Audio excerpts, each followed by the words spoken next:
today. We greatly appreciate to have these direct conversations with the colleagues that are in the front line of the procurement of public sector innovation. As you will see in our presentation, we brought together these two sides of the OECD to make sure that we can better communicate the full potential of public procurement for public sector innovation. And we brought together András Hlács, he will introduce himself, from the Infrastructure and Public Procurement Division, together with the colleagues that in my team are working on public sector innovation.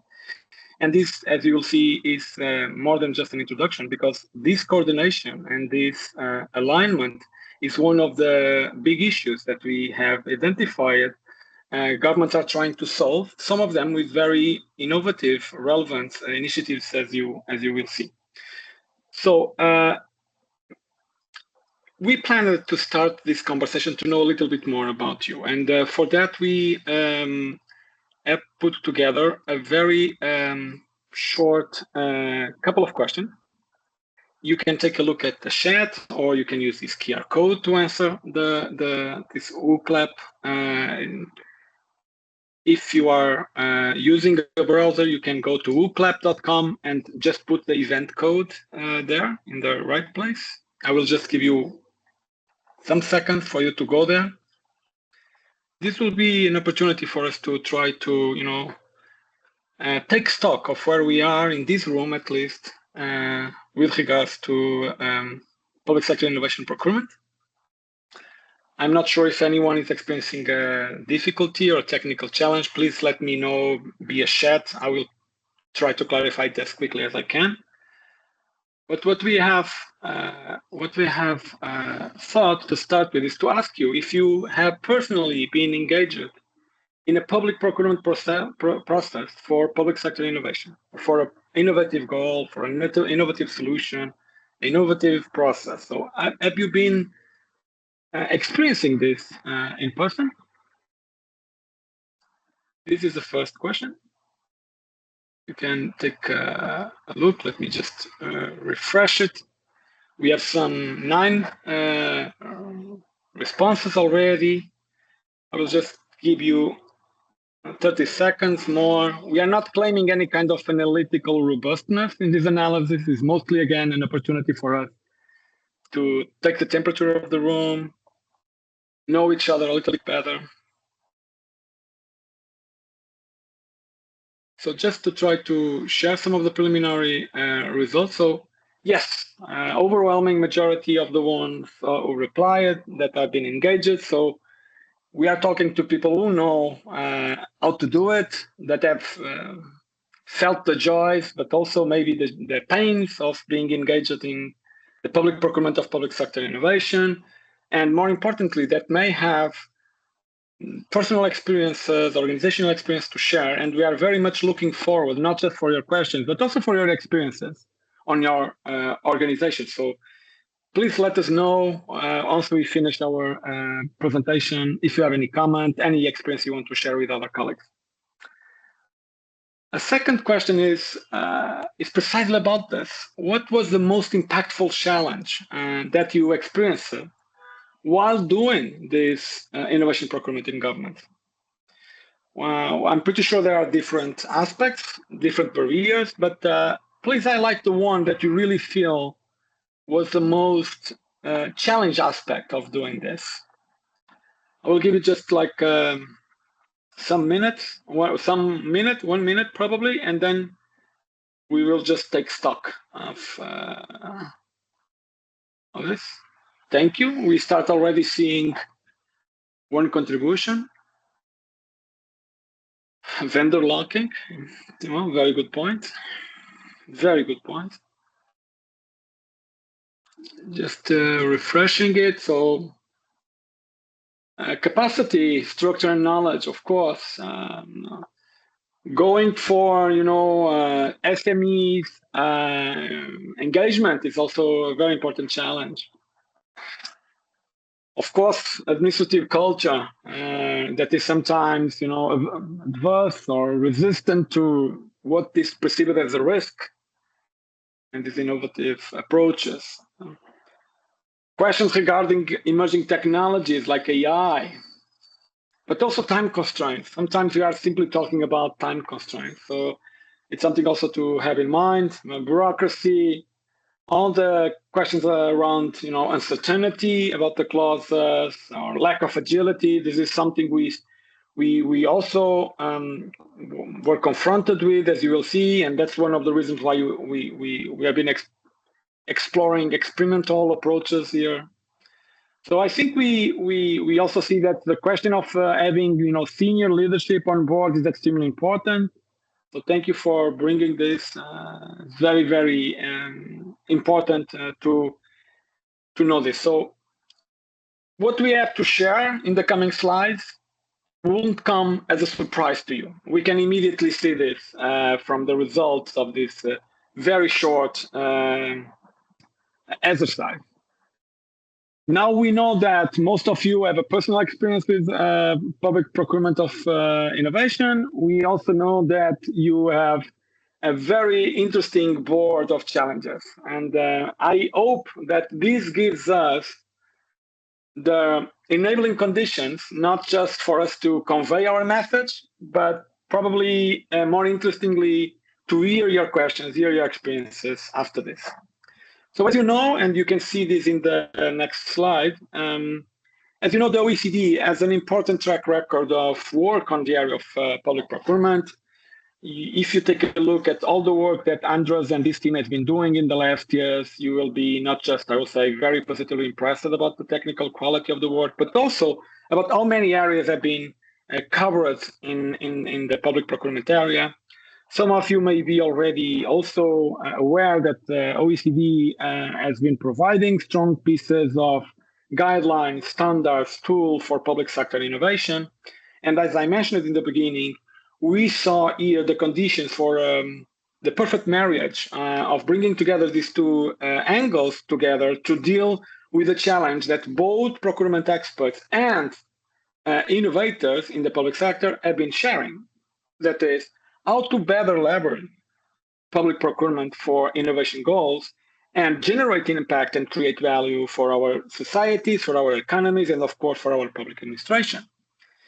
But before we jump onto this, what we feel it will be really, really important, as you can see in the next slide, is to hear directly from who is in the government and is struggling directly with promoting innovation. So we didn't start by looking and reviewing the literature, or we didn't take for granted that we know exactly what is happening out there. Many of the issues we have been identifying are emergent issues. For instance, you mentioned the procurement of AI. It's something that now is way more relevant than just like 2 years ago. So we really wanted to have this direct contact with the reality. And for that, we have this working group on governance of innovation. We have all these countries participating on this working group. These are delegates that are responsible for innovation, so they are not procurement experts. We didn't want people to come up with the expertise on procurement, but we really want to know about the people that need to rely on procurement without being an expert. So we asked all these countries' representatives, where are the pain points? What are the good practices that you have? What are the learnings that you have accumulated? And this kind of crowdsourcing exercise enable us to really identify what are the vectors where public procurement can be further promoted to support public sector innovation. And what you can see in the next slide is that thanks to the engagement of these countries, and these countries were engaged throughout a 6-month process, we could tackle critical questions like how can public procurement be leveraged for public innovation? And how can public procurement also be used to drive innovation? Because procurement sends very important signals to the market in particular about what is the direction to follow, what are the criteria to be privileged, what are the goals that we want to achieve with innovation. We all know there is no innovation for innovation's sake. Innovation is a means to an end to generate value. And in doing that process, procurement is a critical driver. We have also questions like how can existing public procurement methods be oriented to what public innovators need? There is sometimes this impression that we need to constantly create new instruments. we need to come up constantly with new approaches. Sometimes that's true. Many other times, as we discovered, existing public procurement processes are already there, and what they need is to make be easier to use, more accessible, more understandable, or at least make innovators aware of them. Because sometimes, since the communities are separated, innovators are claiming public procurement experts to do something that is already there. So we just discovered that there is a huge opportunity just by putting these two communities talking together. And other very important question is there anything that public procurement can accommodate so it becomes an even more useful tool for managers of innovation? We try to identify what are the points that we can make more convenient for innovators. What are the communication strategies we should be exploring? What is the kind of arrangements we should find to enable these conversations and this collaboration to happen? And just to tell you a small story, something we discovered throughout these months we worked with these countries is that while we started with public sector innovation managers, at a certain moment, these managers started to connect in their countries with the public procurement experts and bringing those experts to our meetings. So this was an opportunity for them to go back to their countries and connect with public procurement experts and build even stronger relationships. So there is something that is related with the end result of this process that we will be presenting, the report. But there is also something regarding the process that was conducted with the participation of countries. And we especially like this session today because it's yet another opportunity for us to get in touch with the ones that are in the, as I say, in the front line of solving this equation of public procurement for public sector innovation. And in the next slide, you will see that based on those inputs, we identify as 4 main axes where this combination of public procurement techniques and processes and public sector innovation goals are converging as of being of special interest. One of them is the need to improve the design and development of innovation. So it's about this challenge regarding with the lack of experience with procurement that many innovators have, that many people in the public administration have. And this is a barrier to start a process like that, to engage in a process like that. Sometimes we even find among experts of public procurement a situation where there is something similar, where there is this idea of relying on the existing procedures as they were always done, and that sometimes is also not an opportunity to build a bridge with innovators. And the idea with this first axis is to facilitate the contact with innovation procurement practices, techniques, tools, processes. And as you will see, I won't be providing many concrete examples. I'm sorry, because I'm leaving that part to András, but you will hear many of those examples in the part of András.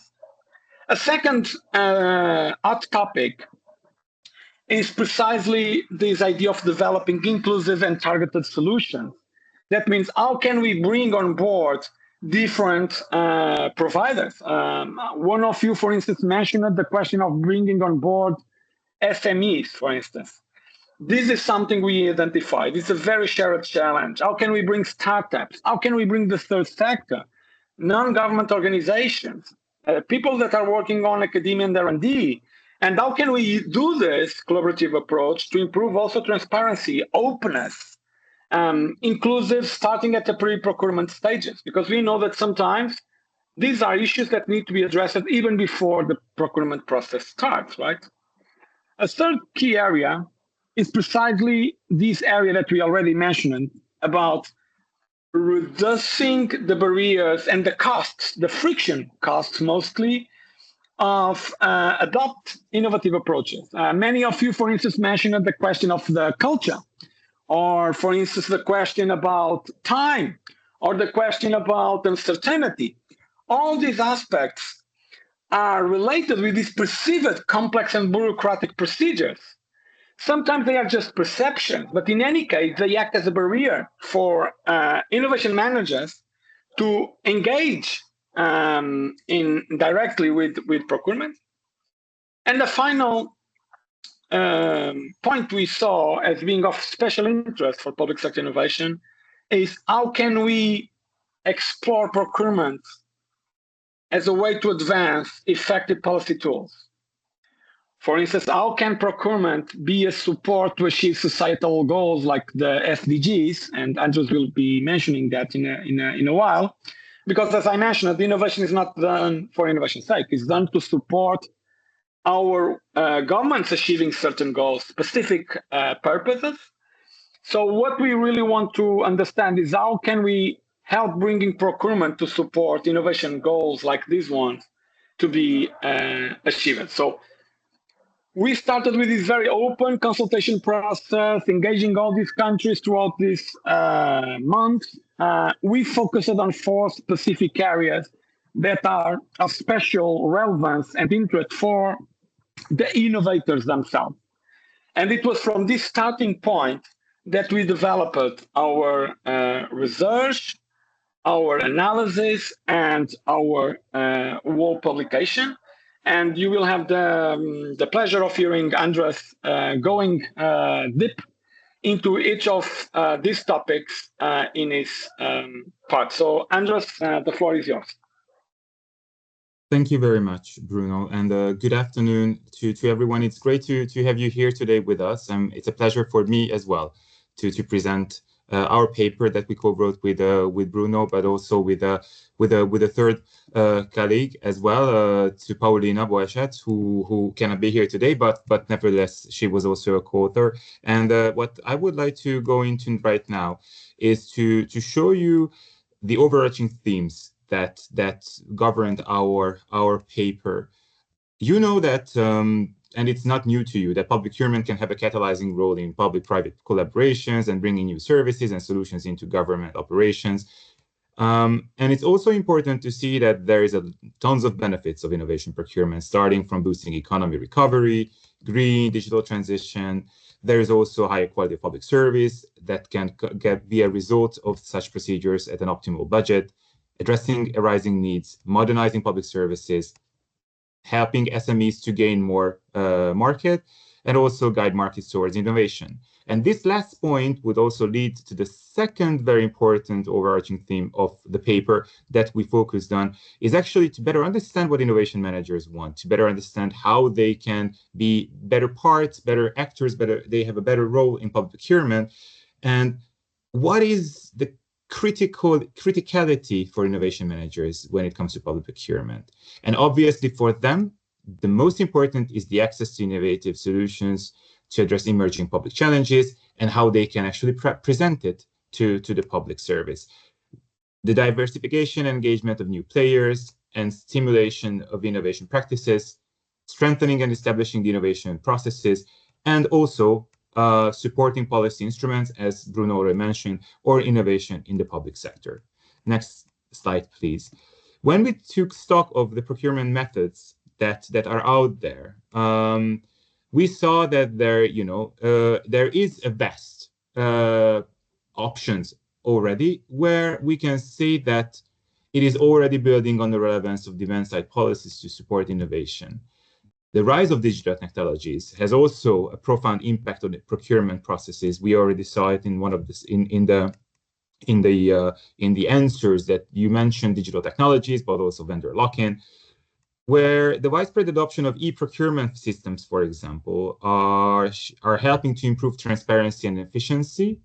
And additionally, there has been a growing emphasis on sustainability and innovation in procurement, reflecting broader on the protection and social inclusions.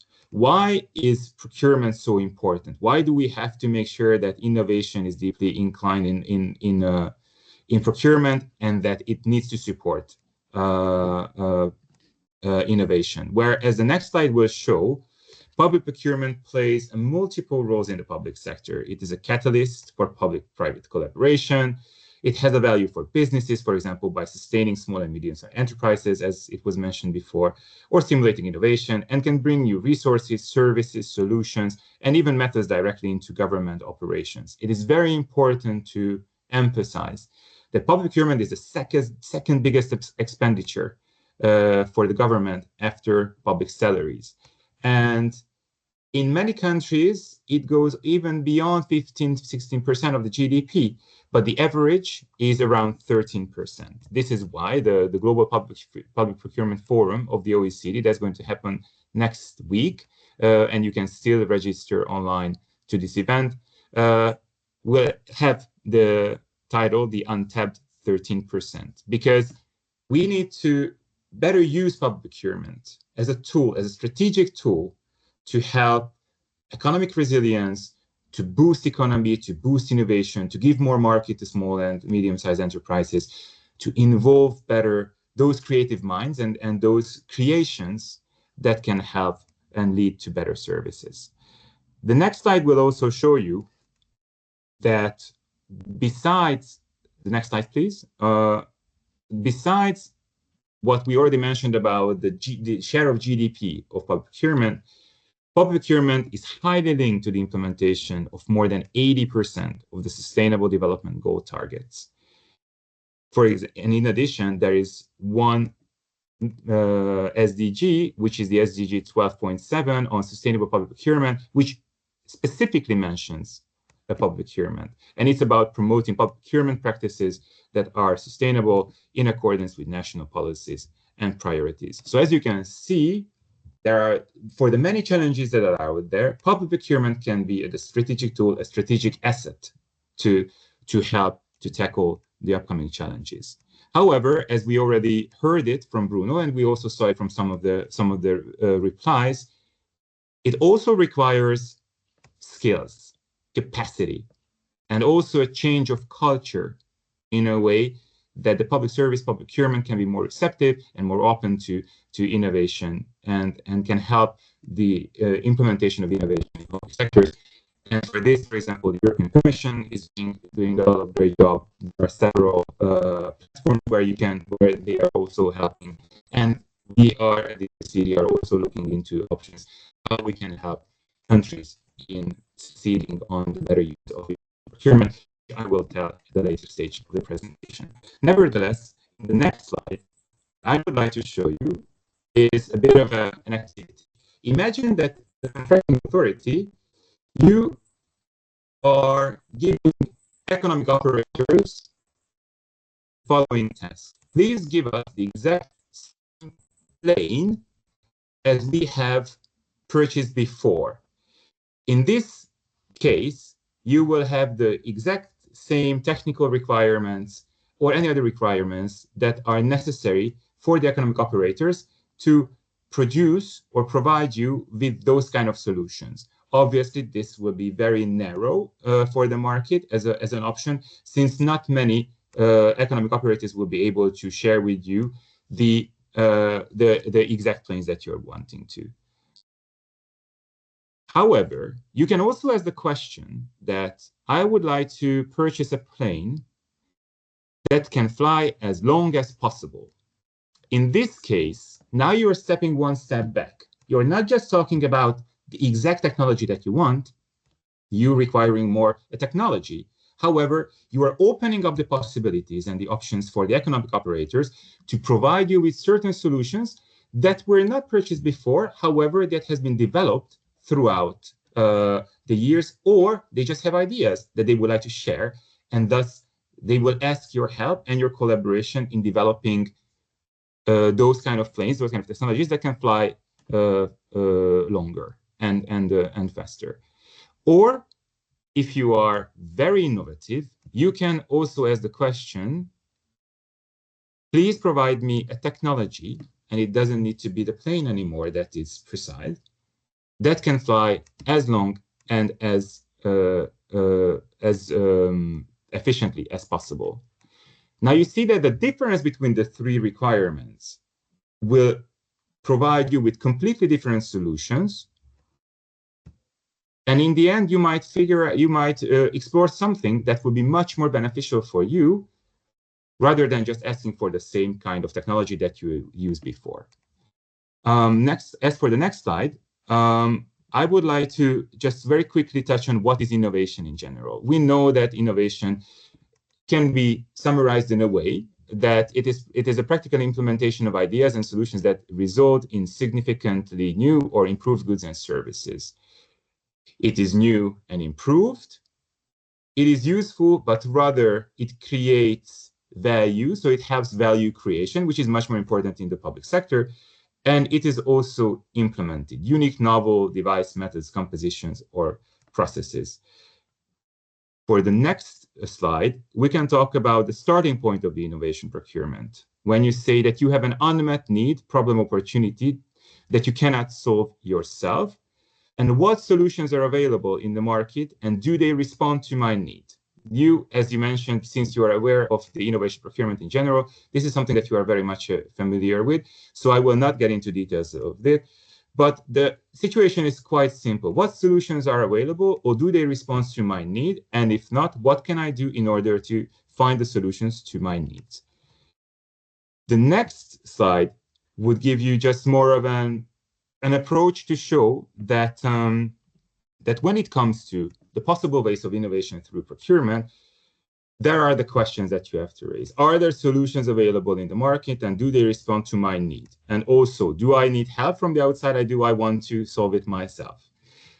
When the question is no to your question, then procuring the process of innovation is out there as an option, which is going to be probably the pre-commercial procurement as a solution. If the answer is yes, then there are the traditional procurements when you have basically the off-the-shelf products that you would like to procure and acquire and implement in the public sector. Or when you say that it's partially true that there might be some solutions out there in the market, and then they might respond to my need. However, they might be too expensive, they might not be the one that I'm looking for. Then the procurement of innovation solutions can be the next approach, how you would like to buy the outcomes of innovation, and how you would like to open the possibility for new economic operators or new actors to provide you with the solution. The next slide will give you just a very quick overview of what are the different types that are out there. And here you can see, for example, we talked about already, when you want to purchase the research and development, then you can have the pre-commercial procurement as an option, or the design contest. When there are certain solutions out there that are already available, but you would like to look more into the options, then you have also the public procurement of innovation as an option, where you have open or restricted procedures, competitive procedures with negotiations, and competitive dialogues. If you see, you already see, and thank you very much for that, you already see some of the examples that I brought you here. What is very interesting is, for me, is, for example, when it comes to the PCP, the pre-commercial procurement, I just recently heard that in Norway, they were trying to find new solutions for trapping pink salmons in rivers, which are invasive species in Norway, and then they wanted to get rid of them. They wanted to get them out of the rivers. And what they found is that technology is coming from telecommunications, where basically devices can detect fishes and make the difference between the pink salmon and the gray salmon, can actually help this process in helping to detect the salmons and helping to capture them. So there you see that sometimes even different sectors might bring you solutions to your needs that you might have not even thought about before. There is also a design contest where basically they were looking into the circular packaging of construction materials, and they came up with new solutions on packaging through the different different bids and the different solutions that they received. There is also the competitive procedure with negotiations, where, for example, they were looking for new solutions on electronic pill dispensers. And although some were available on the market, they had to go into negotiations regarding what new solutions can be out there, but also how they can basically cut back on the budgets. the competitive dialogue with the digital solutions in cancer care protection, cancer patient care, and also innovation procurement, where they use avalanche warning systems. And basically what they did there again is to use other sectors, other technologies in order to be able to better, they create a better warning system for avalanches. The next slide will show you one of my favorite procurement examples, which is an AI-powered job matching in Belgium from 2018. You can also find it in the EU Commission's website as well. But why it's fantastic for me is that basically there you have everything in one procurement process. You have novel technology, you have the use of AI, you have the newer solutions, how you wanted to use it, and you also had a very long procedure of launching the procurement with where the procurer carried out a market consultation to engage with companies with expertise in the field of AI applications. Among them, there was a startup called Radix AI that stood out for providing not only useful insights on the possible solutions, but also offered a reliable demonstration of its application to matching systems. And here what is fantastic is that the procurer wanted to test it, if it would be possible to apply matching systems successfully to the challenge of job matching. And therefore, a proof of concept was conducted, revealing that applying AI to job matching systems could effectively work. The procurement also used the monitored, evaluated, assessed, addressed, and treated criteria. And the company, which had already run the proof of concept, were awarded in the end with the contract and delivery of their version of the AI-based matching system by 2019. Another interesting solution that I wanted to share with you is on innovation procurement, but rather on the interesting use case of the public procurement, the pre-commercial procurement. The Circular PSP project is an EU project, is a pioneering initiative founded by the European Union's Horizon Europe program to facilitate a new approach in which municipalities across Europe transition towards a circular economy. This ambitious project brings together 8 leading cities and the cities of networks from Berlin, Helsinki, London, Istanbul, Guimarães, the city network of Sweden, and the city network of Slovenia, representing more than 45 million citizens. At its core, the project leverages the pre-commercial procurement approach, which allows public sector bodies to engage jointly in the procurement of R&D. And here, with the use of PCP, public procurers also share the benefits and risks related to the IPRs resulting from the research and development with suppliers at market price. Suppliers retain intellectual property rights, while procurers keep some usage and licensing rights. When it comes to our paper, we also shared some further use cases that I would like to share you with on the next slide. As Bruno already mentioned, we had a database of over 53 cases spanning 24 countries organized according to the analytical framework. And the cases cover different solutions for challenges covered in the analytical framework. For example, practices to improve the design and development of innovations, services, and goods. As, for example, in Luxembourg, they have a GovTech lab, uses open innovation to work with internal and external actors on the development of the digitalization of public services. There are also practices to ensure the innovative policy solutions that are inclusive and target their beneficiaries. For example, in Austria, the EOB innovation platform showcases innovative ideas to help public servants find innovative solutions to solve public sector challenges. We also found great examples for practices to reduce barriers and frictions of the adoption of innovation procurement, which we heard is one of the challenges that you enlisted as well. For example, in Australia, they have a digital marketplace that was designed as an online procurement platform for digital and IC procurement that would then make easier for government to do business with the market. And last but not least, we found practices to promote innovation policies in the public sector by innovation procurement.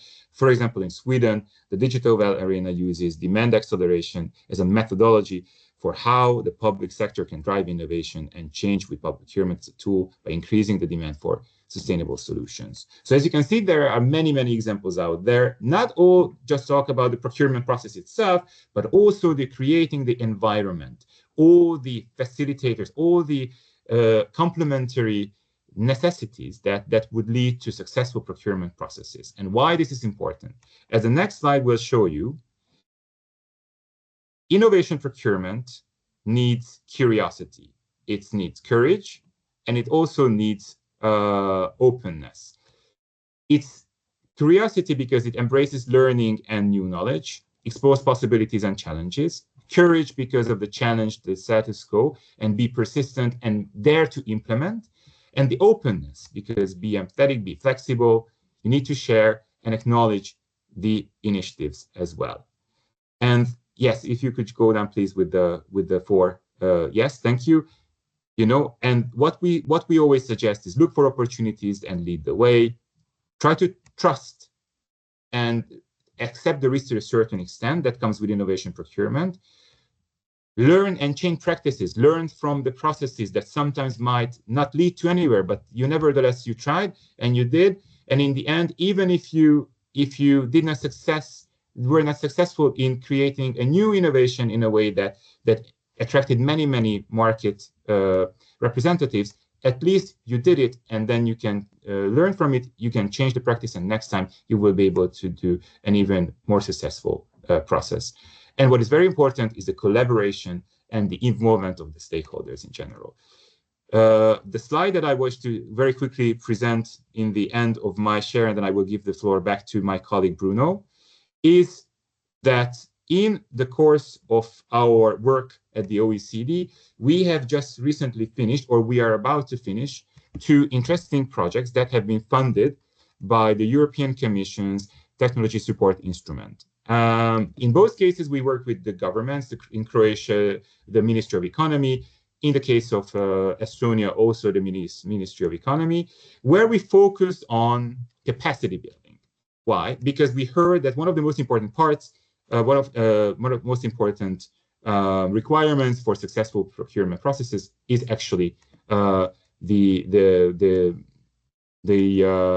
professionalization of economic operators, also economic operators, but also contracting authorities in being better able to implement and run innovation procurement processes. Just one thing before I give the floor to Bruno is that in the case of Croatia, we also conducted a survey. Once we trained the the contracting authorities, we also conducted a survey that, with the help of the Ministry of Economy, we shared with 5,000 economic operators. And we asked them about their knowledge of innovation procurement and also about whether they would like to be part of innovation procurement. Are they interested in innovation procurement? More than 1,000, almost 1,100 responded. And more than 90% said that they are interested in innovation procurement and they find it as an interesting tool to better engage with contracting authorities and the governments. Bruno, back to you. Thank you very much.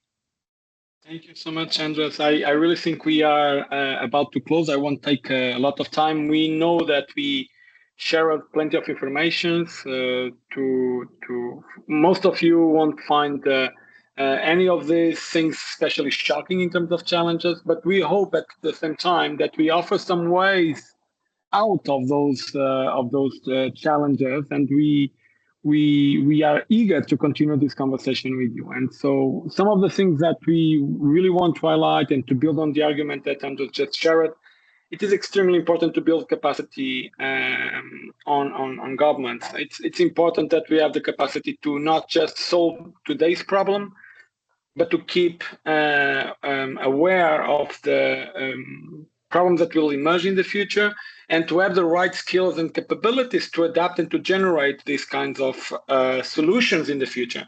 So, for instance, collaboration, and it's one of the skills we tend to underplay in comparison with technical abilities, but it's something that is extremely important if we really want to be able to self-sustainably solve some of these challenges. It is also extremely important that we keep track of what we are doing. So if we are trying to improve the way public procurement is used for public sector innovation, we really need to enable and to put in place mechanisms that measure the results, the impact of what we are doing, not just to keep improving it, but also to be able to demonstrate the value of our efforts. And of course, it is there is plenty of opportunities to use public procurement also to aggregate demand and to scale innovative solutions. Most of the time, innovation is still trapped on these case-by-case interventions. And what we really need to explore is a way to use public procurement to share the benefits of specific innovations that a single organization or a single ministry are doing in one country, or one country is doing that can also be beneficial for other countries. So this is something that we really believe it's important to take into consideration. We have a couple of ideas about how to move forward. And the first one, of course, is for you to share any questions, any examples you want as soon as I finish. We will open the floor and Laura will be moderating that part. That's a very interesting starting point. But the other aspect that we really want to invite you to do is to take a look at the report. There are probably something there that will catch your attention, something that you will miss. Get back to us, share with us your comments, your examples, your ideas. That is something we will for sure welcome. And take a look also at the invitation that András shared for the Global Public Procurement Forum next week. You can still apply to register, or if you are in Paris, you can join us. Before leaving, and this is the very last thing I will say and do, just a final question for you. I will be sharing, again, a simple exercise.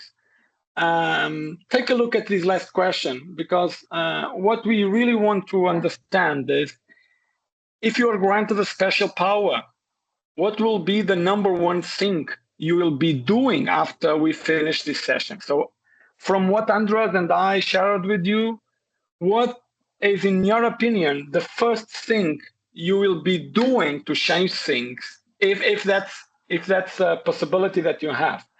So you can find the link in the chat, and that's precisely the question we will share with you. So if you could choose one thing to do after what you heard today, what you really think should be the action to start with?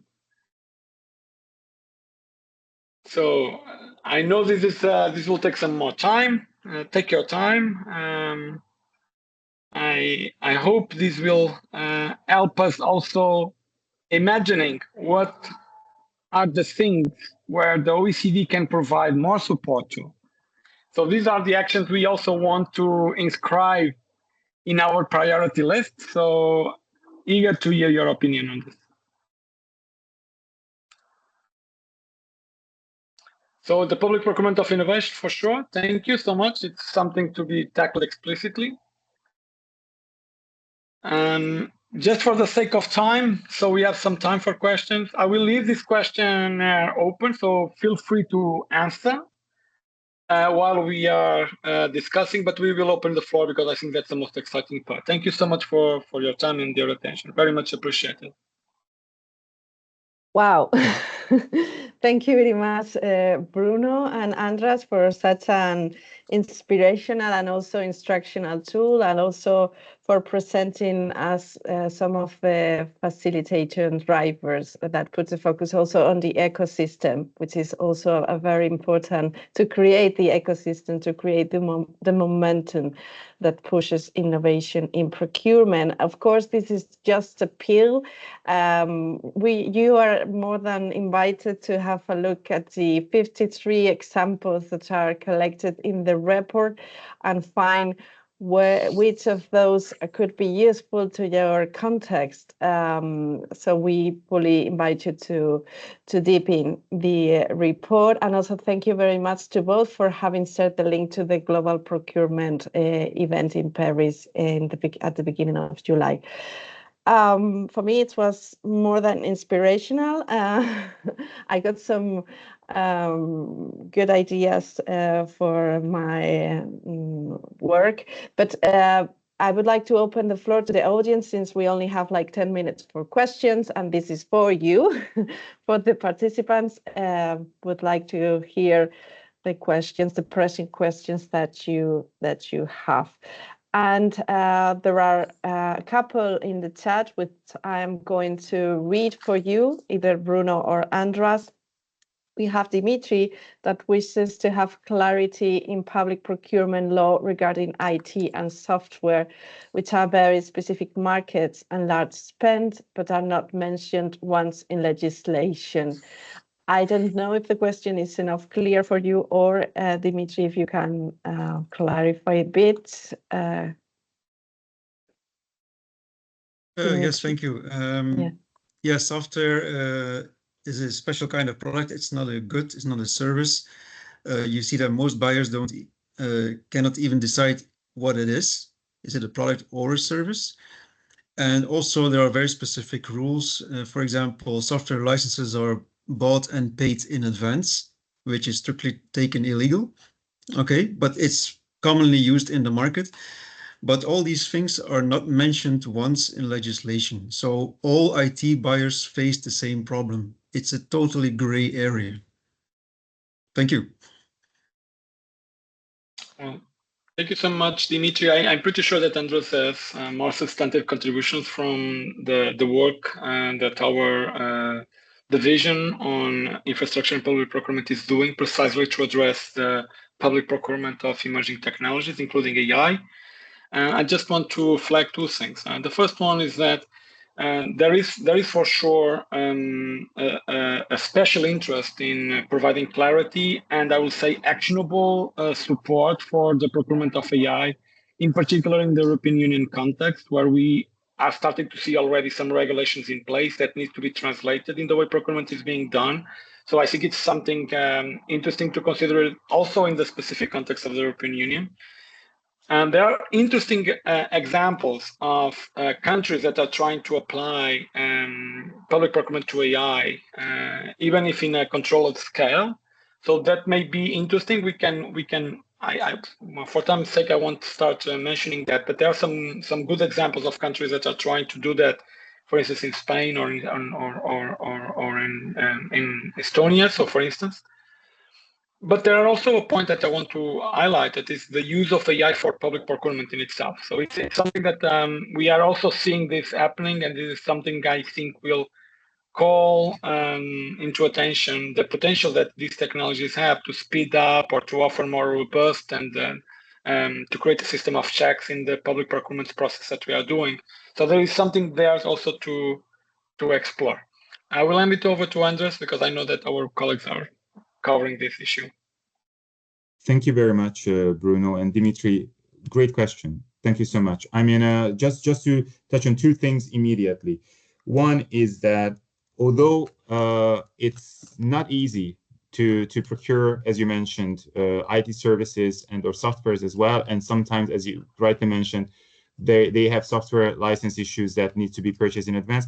You also have to take into account in certain cases, and more actually, as we've seen directives in Europe, but also in national approaches, certain national security and digital security issues as well that also needs to be taken into account. And what we see too is that with the emergence of new technologies, as for example, the artificial intelligence, these procurement processes are becoming more and more complex. Why? Because when it comes to the procurement of IT, it's really, as you mentioned, in most cases, it needs the full involvement of the procurer and also the full dialogue with the provider in order to understand the technology that is being purchased and also the process that's the best used for the acquisition of this technology. At the OECD right now, I shared with you one report that we just recently did for the LAC region, for Latin American and Caribbean region, but it was more about procuring IT and laptops and hardware. And there is also another one that we just recently did in Slovakia regarding IT acquisition. Nevertheless, we have one paper that is coming out next Monday, which is going to focus on the digital transformation of public procurement, which already raises some questions around the use of IT in the processes and how those ITs needs to be purchased.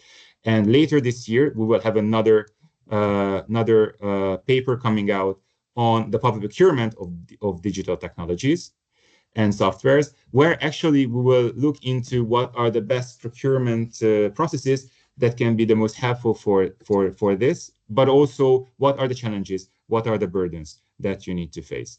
Just as a last note, we also have an expert group on AI and procurement, where we are exploring this part of AI, the acquisition of AI. And just recently, we had a very nice and very interesting discussion on the procurement of AI with, for example, where the representative of the European Commission, Anita Port, was there as well. And she kindly talked about not the new, but the revised EU AI model clauses as well, which are very interesting to look into. I think that they are exemplary, and we see only in Australia, outside of Europe, for the digital technology agency, that they are doing something similar. So I will stop here because of the interest of time, but at the same time, happy to follow up with you, Dimitri, as well. You have my email address. Please feel free to reach out as well, which is also true for others as well.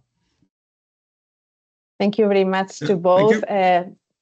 Just Anita is also with us, and my colleague Diana has shared the link to the new IE European clauses that have been recently revised. So this information is also published for you. And thank you for sharing your publishing your next reports, your planning for up to the end of the year, because this information is extremely relevant for us. I would like to ask if there are any other questions from any of the participants. If not, yeah, Anita is texting. Digital sovereignty and cloud services and other topics is related are high on our agenda as well. Sure. Example from Kazimierz, I identify IA-powered software based on technicality of EPAS. How can I introduce it to public procurement in PPI mode to not be suspected of solution push?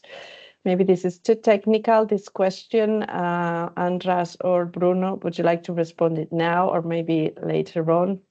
Well, in 30 seconds, we have just 3 minutes before the end, but I will point to something that I think it's extremely important, and I think it's related with this discussion. That is public procurement procedures and approaches, as András has emphasized, it could not be seen in isolation from, of course, existing regulations. And thanks for the colleagues of CELO for sharing the EU regulation that applies to AI in particular, but also cannot be seen divorced from public investments.